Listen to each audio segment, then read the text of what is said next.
Yo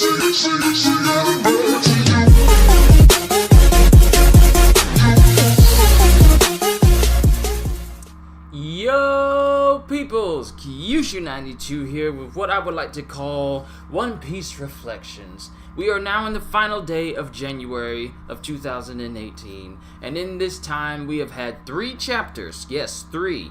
2, if you're reading it in America, then it would have technically came out in December on the 29th, I believe, and in Japan it came out on the 4th. So 3 chapters we got in the month of January. I'm going to go through the list because I made a list of all pivotal key points in each 3 of these chapters. First off is chapter 890, Big Mom on the ship. Now, as we know, the chapter before was a chapter of when Big Mom finally caught up to the Sunny and asked him where the cake was. But in this chapter, here are all the key points.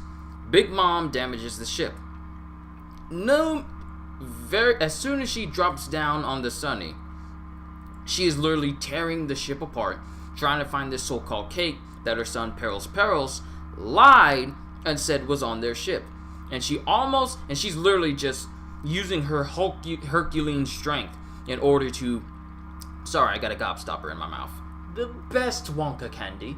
But she's literally tearing the ship apart, pulling up sections of the cabin, and even using her sword, Napoleon, to actually almost cut the ship in half. At one point, she's like, puts a giant gash in the Sunny when she's looking for the cake.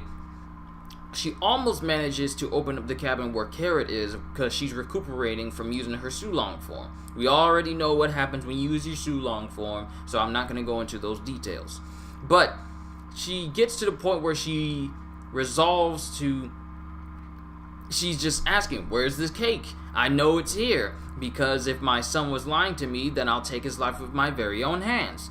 So, afterwards, before she gets to Carrot's cabin, where Carrot is recuperating, Jinbei knocks her off with his trademark Fishman Karate Vagabond Drill. This knocks her off, but she's saved at the last possible second by Zeus before she drowns, and as a Devil Fruit user, you can't swim. So she was saved at the last minute by Zeus.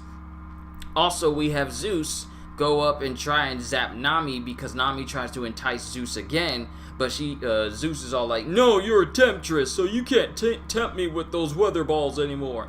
And he attempts to zap Nami, but in her place, Brook gets zapped. But given the fact that he's a skeleton, he is immune to these electric attacks. Then he takes it upon himself to defeat Zeus with Yahatsugiri. Now, here's the thing though. He launches at Big Mom with Big Mom saying, like, you know your sword can't pierce me. Like, I'm pretty sure you found this out in our last fight. But his true target was Zeus, who he cleaves into and causes Big Mom to fall again. Except this time, she's caught by Prometheus, and she now uses Prometheus to get around. Now, before that even happens, when Brook cuts Zeus, Nami also uses her weather attack to cause the electricity in Zeus to shock Big Mom again. First time she did that, she bodied Big Mom and pretty much all the battalion soldiers that were chasing after them when they were still running on Whole Cake Island. But afterwards, she does it again and zaps Big Mom, and she falls off of Zeus, but Prometheus catches her. Now, here's another thing. Nami catches Zeus and gives him the option of making him a slave to him. And she literally is not giving him a choice to say otherwise. And then afterwards, we have Big Mom on top of Prometheus, who has now changed her appearance. Her hair is all fiery. Prometheus has gotten real huge. And Napoleon has grown to a very long length in order to continue to chase after the Sunny. Now, these are all the very, very, very important details for Chapter 890. Moving on to Chapter 881, Believing in Me. And there are a lot of key points that I wrote down for this. First of all, there's mirrors breaking all over Wheat Island in Softflower Town. And this is due to Katakuri and Luffy's fight in the Mirror World, because as we know, he's still there. Snipers failed to hit Luffy in the Mirror World. There are snipers in the Mirror World but they can't hit him because Luffy's too fast and he keeps dodging all their shots. One of the snipers gets stabbed by a new member of the Charlotte family that we are introduced to. Charlotte, well, actually, before we do all of that, Stussy tells all the partygoers who are there that it's the Tamate Bako that blew up the chateau. And of course, this causes other patrons to think that the Straw Hats intentionally intended for Big Mom to get, well, killed by the Tamate Bako. They tend to think that, oh, this is just a plan orchestrated by the Straw Hats. What? I can't believe that the Tamate Bako, the very thing that Big Mom was trying to open, had an explosive in it. And they blew up the chateau. This is obviously the Straw Hats' fault. So this is big news to Big News Morgans. This is big news indeed.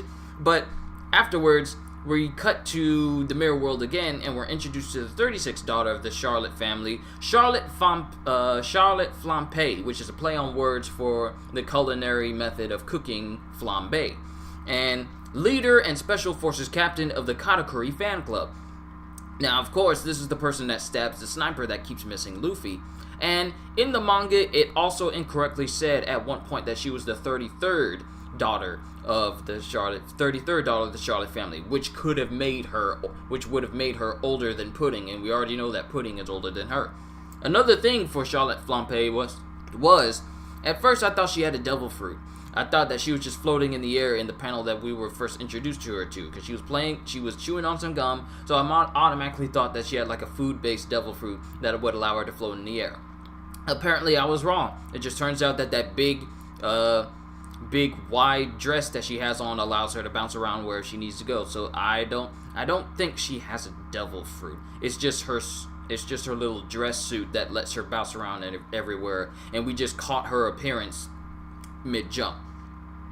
Alright, so next we have, obviously, Katakuri is continuing his assault on Luffy, and Luffy is just doing everything he can to keep up. So Luffy is actually tanking a lot of these things that Luffy would be normally trying to avoid.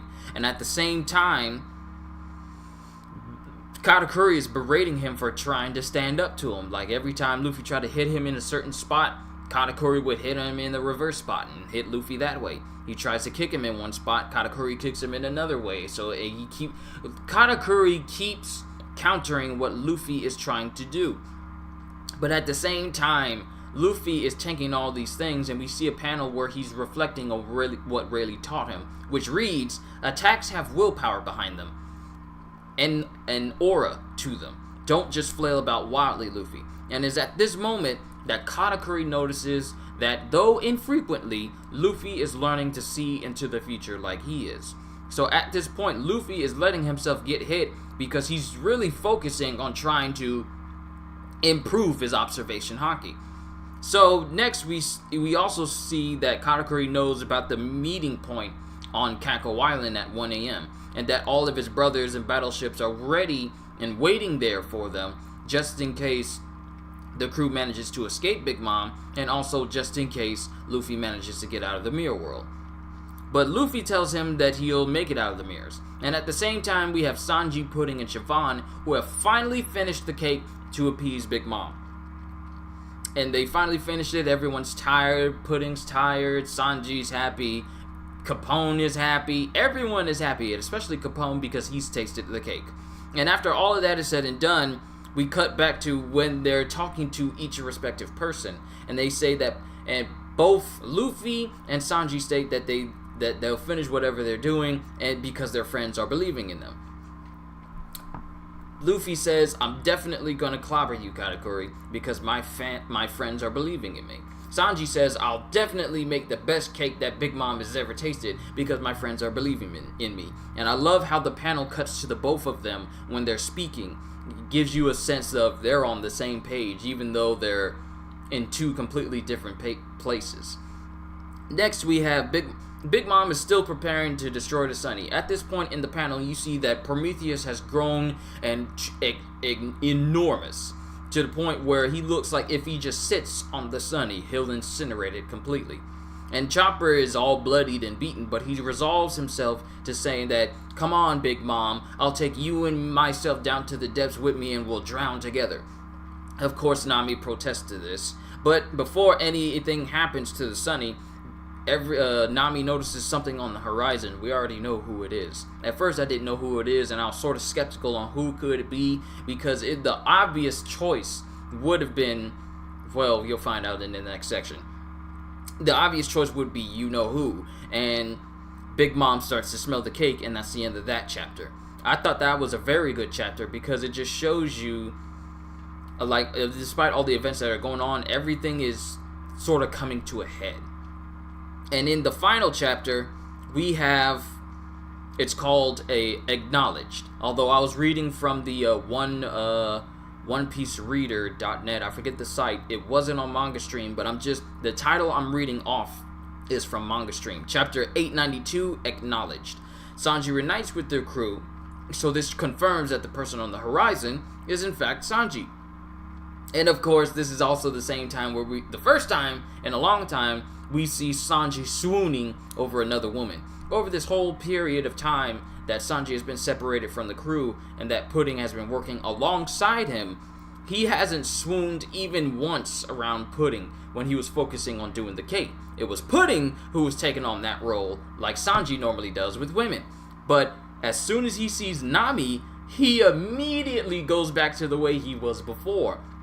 And it was so strong that Nami was able to tell, that person has a weird aura around them. And Jinbei's all like, well, I know for one thing it's not Haki, but why is that person on, why is Sanji on a Capone ship? So afterwards, Sanji meets up with everybody. They all reconcile, everyone's good. He asks what happens to Pedro, but Nami doesn't really want to say anything, but Brook, for whatever reason, decides to hide the fate of Pedro from Sanji. Don't know why, but I guess we'll find out what happens when he's actually asked what happened to Pedro. It might be Carrot who tells him. Who knows how this will come out, because Sanji doesn't know what happened to him. Hold on, let me see. I'm going through my notes, making sure I'm keeping in pace.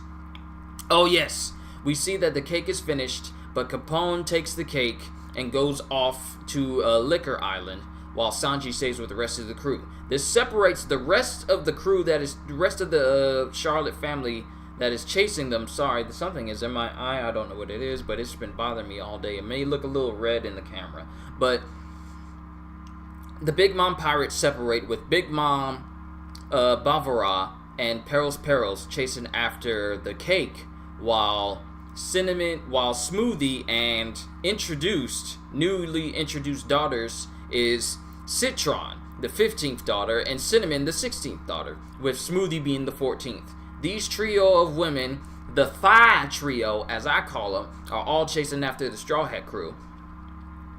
And with Beige Ship obviously going to Liquor Island, and the Straw Hat crew trying to make it to Kako Island. So what we do know is that they're chasing them, but a blockade has been formed around Kako Island, and Oven has forced all to break all of their mirrors. Though he says that the citizens have asked him, if we have any valuable mirrors, what do we do with those? He says throw them in the ocean and get them in a few days. But he says that only one sole mirror is going to be available on the island, and it's one that's in the center of the island, center of the town where he's at, and it's surrounded by countless soldiers and guards, and Oven himself as the only means for Luffy to escape out of the mirror world. Because if Luffy escapes, then the whole battalion that's there is waiting for him for a trap.